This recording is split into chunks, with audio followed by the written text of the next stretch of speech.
train came on.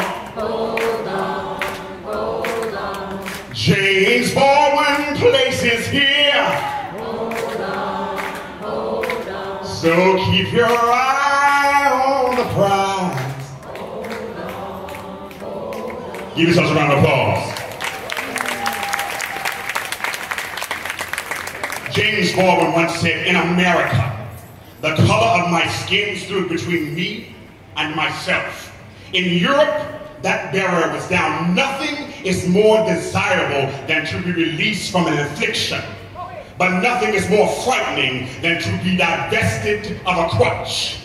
It turned out that the question of who I was not solved because I had removed myself from the social forces which menaced me anyway.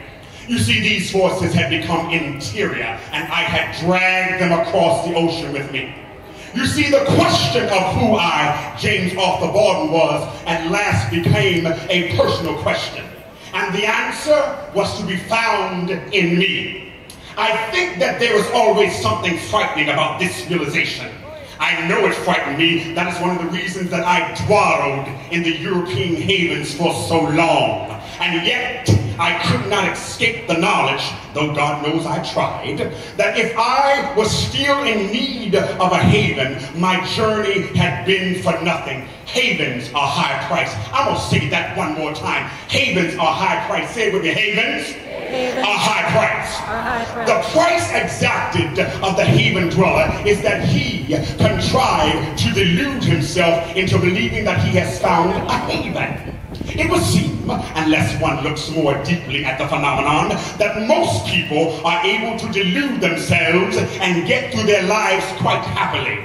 But I, James Arthur Baldwin, still believe that the unexamined life is not worth living, and I know that self-delusion in the service of no matter what small or lofty cause is a price that no writer can afford. His subject is himself and the world, and it requires every ounce of stamina he can summon to attempt to look on himself and the world as they are.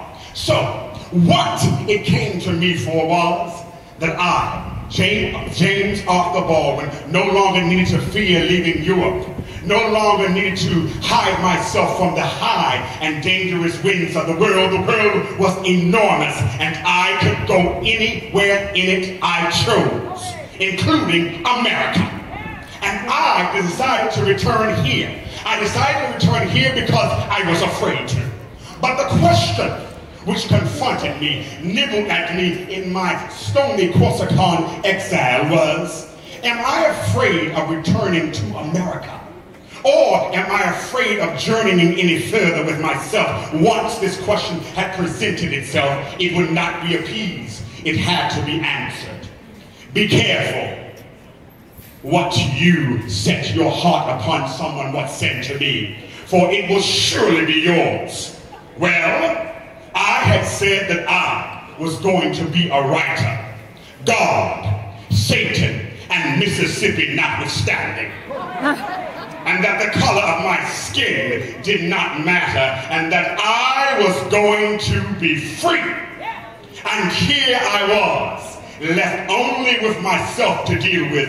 It was entirely up to me. James Arthur Baldwin, nobody knows my name. More notes of a native son. Keep your eye on the prize. Hold on, hold on. And so it is, Ashe.